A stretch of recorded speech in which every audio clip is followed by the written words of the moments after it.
आज हम डिस्कस करेंगे यहाँ पे टाइप्स ऑफ इलेक्ट्रॉनिक ट्रांजिशंस के बारे में। सबसे पहले ये जानना जरूरी है कि यूवी स्पेक्ट्रोस्कोपी को इलेक्ट्रॉनिक स्पेक्ट्रोस्कोपी के नाम से भी जाना जाता है। इलेक्ट्रॉनिक स्पेक्ट्रोस्कोपी इसलिए कहते हैं क्योंकि यहाँ पे इलेक्ट्रॉन्स का ट्रांजिशन हो रहा है लो एनर्जी स्टेट से हायर एनर्जी स्टेट में। ठीक है, किसी भी ऑर्गेनिक कंपाउंड्स के पास में दो तरह के इलेक्ट्रॉन्स होते हैं, टू टाइप्स ऑफ इलेक्ट्रॉन्स पाए जाते हैं। एक है बॉन्डिंग इलेक्ट्रॉन्स, एक होते हैं anti bonding electrons. Bonding electron जो कि बॉन्ड बनाने में पार्टिसिपेट करते हैं और एंटी बॉन्डिंग इलेक्ट्रॉन जो कि बॉन्ड बनाने में पार्टिसिपेट नहीं करते हैं। ठीक है, according to molecular orbital theory, atomic orbitals के कॉम्बिनेशन के थ्रू मॉलिक्यूलर ऑर्बिटल्स का फॉर्मेशन होता है। एटॉमिक ऑर्बिटल्स जो होते हैं उनकी एनर्जी बराबर होती है, लेकिन यहाँ पे जो बनने वाले मॉलिक्यूलर ऑर्बिटल्स हैं उनकी एनर्जी अलग अलग होती है, क्योंकि यहाँ पे कई तरह के मॉलिक्यूलर ऑर्बिटल्स बन रहे हैं। कुछ होते हैं बॉन्डिंग मॉलिक्यूलर ऑर्बिटल्स जिनकी एनर्जी कम होती है, ठीक है। कुछ होते हैं एंटी बॉन्डिंग मॉलिक्यूलर ऑर्बिटल्स जिनकी एनर्जी ज़्यादा होती है, और कुछ होते हैं नॉन बॉन्डिंग मॉलिक्यूलर ऑर्बिटल्स जिनकी एनर्जी एटॉमिक ऑर्बिटल्स के ही लगभग बराबर होती है। ठीक है, बॉन्डिंग इलेक्ट्रॉन्स जो होते हैं वो इन बॉन्डिंग मॉलिक्यूलर ऑर्बिटल्स में प्रेजेंट होते हैं। जब कोई भी ऑर्गेनिक कंपाउंड या मॉलिक्यूल इस तरह की यूवी रेडिएशंस को, इलेक्ट्रोमैग्नेटिक रेडिएशंस को एब्जॉर्ब करता है, तो यहाँ पे क्या हो रहा है, इलेक्ट्रॉन्स का ट्रांजिशन हो रहा है बॉन्डिंग मॉलिक्यूलर ऑर्बिटल से एंटी बॉन्डिंग मॉलिक्यूलर ऑर्बिटल में। क्योंकि यहाँ पे इलेक्ट्रॉन का ट्रांजिशन हो रहा है, इसलिए इस स्पेक्ट्रोस्कोपी को इलेक्ट्रॉनिक स्पेक्ट्रोस्कोपी भी कहा जाता है। अब किसी भी ऑर्गेनिक कंपाउंड में क्योंकि सिग्मा इलेक्ट्रॉन्स भी प्रेजेंट है और पाई इलेक्ट्रॉन्स भी प्रेजेंट है, तो इलेक्ट्रॉन्स का यहाँ पे ट्रांजिशन हो रहा है। उस किस तरह के इलेक्ट्रॉन्स का ट्रांजिशन किस मॉलिक्यूलर ऑर्बिटल से किस मॉलिक्यूलर ऑर्बिटल में हो रहा है, उस आधार पर यहाँ पे इन इलेक्ट्रॉनिक ट्रांजिशंस को डिफरेंशिएट किया गया है। सबसे जो पहला ट्रांजिशन है वो है सिग्मा सिग्मा स्टार ट्रांजिशन। सबसे कम एनर्जी होती है, जो एनर्जी लेवल्स है उनका अरेंजमेंट इस तरह से होता है, सिग्मा से sigma star sigma bonding molecular orbital, फिर है पाई बॉन्डिंग मॉलिक्यूलर ऑर्बिटल, फिर एन यहाँ पे नॉन बॉन्डिंग मॉलिक्यूलर ऑर्बिटल है, पाई स्टार यहाँ पे एंटी बॉन्डिंग मॉलिक्यूलर ऑर्बिटल है, और सिग्मा स्टार भी यहाँ पर sigma star anti bonding molecular orbital है। इलेक्ट्रॉन्स का ट्रांजिशन बॉन्डिंग मॉलिक्यूलर ऑर्बिटल्स से एंटी बॉन्डिंग मॉलिक्यूलर ऑर्बिटल्स में हो रहा है, क्योंकि इलेक्ट्रॉन्स हमेशा बॉन्डिंग मॉलिक्यूलर ऑर्बिटल्स में प्रेजेंट होते हैं, ठीक है, जिनकी एनर्जी कम होती है।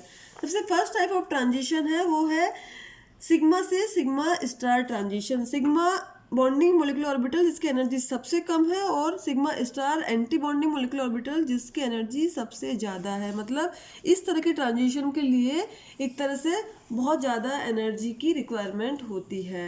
जो एनर्जी ये कहाँ से ले रहे हैं, ये यूवी रीजन से ले रहे हैं, ठीक है। तो यहाँ पे जो यूवी रीजन है वो उसकी वेवलेंथ होती है 200 से 400 नैनोमीटर तक। बिलो 200 नैनोमीटर वाला रीजन जो कहलाता है वो फार यूवी रीजन कहलाता है। इस रीजन को वैक्यूम यूवी रीजन भी कहा जाता है, क्योंकि इस रीजन में क्या होता है, ऑक्सीजन प्रेजेंट होती है, वो भी कुछ मात्रा में इन यूवी रेडिएशंस का एब्जॉर्प्शन करती है। तो कुछ कंपाउंड्स इस फार यूवी रीजन में भी स्पेक्ट्रा दर्शाते हैं या स्पेक्ट्रा रिप्रेजेंट करते हैं, ठीक है। तो first type of transition sigma से सिग्मा स्टार ट्रांजिशन है। मतलब ऐसे कंपाउंड जिनमें कि केवल सिग्मा बॉन्ड प्रेजेंट है या सिग्मा इलेक्ट्रॉन्स प्रेजेंट है, उस तरह के कंपाउंड्स में इस तरह का ट्रांजिशन पाया जाता है। तो एक सिंपल एग्जांपल इस तरह के कंपाउंड्स का होगा सैचुरेटेड हाइड्रोकार्बन्स। सभी जानते हैं सैचुरेटेड हाइड्रोकार्बन्स में सिग्मा बॉन्ड्स प्रेजेंट होते हैं। तो यहाँ पे इस तरह के कंपाउंड सिग्मा से सिग्मा स्टार ट्रांजिशन दर्शा रहे हैं। जैसे जो मीथेन है, मीथेन में जो ये ट्रांजिशन रिप्रेजेंट हो रहा है 125 नैनोमीटर पे प्राप्त हो रहा है, और इथेन में 135 नैनोमीटर पे ये ट्रांजिशन ये दिखा रहा है, ठीक है। दूसरे तरह का ट्रांजिशन, अगर एनर्जी का ऑर्डर देखें इन ट्रांजिशंस का, तो एनर्जी का ऑर्डर होता है, सबसे ज़्यादा होता है सिग्मा से sigma star transition. Second order है एन से सिग्मा स्टार ट्रांजिशन। मतलब नॉन बॉन्डिंग से इलेक्ट्रॉन जा रहा है molecular orbital, non bonding molecular orbital से इलेक्ट्रॉन जा रहा है sigma anti bonding molecular orbital में, ठीक है। इस प्रकार की जो ट्रांजिशन के लिए जो एनर्जी चाहिए होती है ये सिग्मा से सिग्मा स्टार ट्रांजिशन की तुलना में कम एनर्जी चाहिए होती है, ठीक है। मतलब ये वाले ट्रांजिशन इस ट्रांजिशन की तुलना में ज़्यादा वेवलेंथ पर हमें प्राप्त होंगे। तो इस प्रकार के ट्रांजिशंस ऐसे कंपाउंड्स में पाए जाते हैं जिनमें सिग्मा बॉन्ड्स भी प्रेजेंट हो, ही साथ में नॉन बॉन्डिंग इलेक्ट्रॉन्स भी प्रेजेंट हो, ठीक है। नॉन बॉन्डिंग इलेक्ट्रॉन जो कि बॉन्ड बनाने में पार्टिसिपेट नहीं कर रहे हैं, कुछ हेटेरो एटम्स जैसे कि नाइट्रोजन है, ऑक्सीजन है, सल्फर है, ऐसे एटम्स के पास में ही नॉन बॉन्डिंग इलेक्ट्रॉन्स प्रेजेंट होते हैं। तो ऐसे सैचुरेटेड ऑर्गेनिक कंपाउंड जिनमें कि हेटेरो एटम भी प्रेजेंट हो, कोई ना कोई एक हेटेरो एटम भी प्रेजेंट हो, उस तरह के कंपाउंड्स एन से सिग्मा स्टार ट्रांजिशन रिप्रेजेंट करते हैं। तो एक सिंपल एग्जांपल इसका है मैथेनॉल CH3OH, ठीक है। सैचुरेटेड कंपाउंड है ये और साथ में इसमें ऑक्सीजन एटम भी है जिसके पास में नॉन बॉन्डिंग इलेक्ट्रॉन प्रेजेंट है। मेथेनॉल का जो स्पेक्ट्रा प्राप्त होता है वो 174 नैनोमीटर पर हमें प्राप्त होता है, ठीक है। तीसरे तरह का ट्रांजिशन है वो है पाई से पाई स्टार ट्रांजिशन। पाई से पाई स्टार ट्रांजिशन के लिए जो एनर्जी चाहिए होती है वो बाकी जो हमने प्रीवियस जो पहले ट्रांजिशन पढ़े हैं अपन ने सिग्मा से सिग्मा स्टार और एन से सिग्मा स्टार ट्रांजिशन की तुलना में कम एनर्जी चाहिए होती है।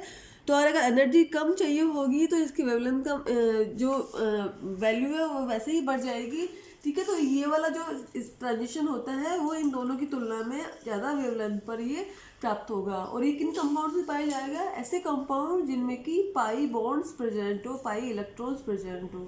तो एक सिंपल एग्जांपल हो गया इसका एल्कीन्स या एल्काइंस, ठीक है। अनसैचुरेटेड कंपाउंड्स है, पाई बॉन्ड प्रेजेंट है, ठीक है। एल्कीन्स में 1 पाई बॉन्ड प्रेजेंट है और एल्काइंस में 2 पाई बॉन्ड्स प्रेजेंट है, ठीक है।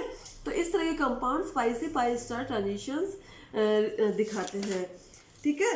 जैसे एल्कीन है, एल्कीन में जो ट्रांजिशन प्रेजेंट होता है, जो स्पेक्ट्रा प्राप्त होता है वो 180 नैनोमीटर पर प्राप्त होता है। 1,3 बीटाडाइन में यही स्पेक्ट्रा होता है 217 नैनोमीटर पर प्राप्त होता है। और C6H6 बेंजीन में जो स्पेक्ट्रा प्राप्त होता है वो 255 नैनोमीटर पर प्राप्त होता है।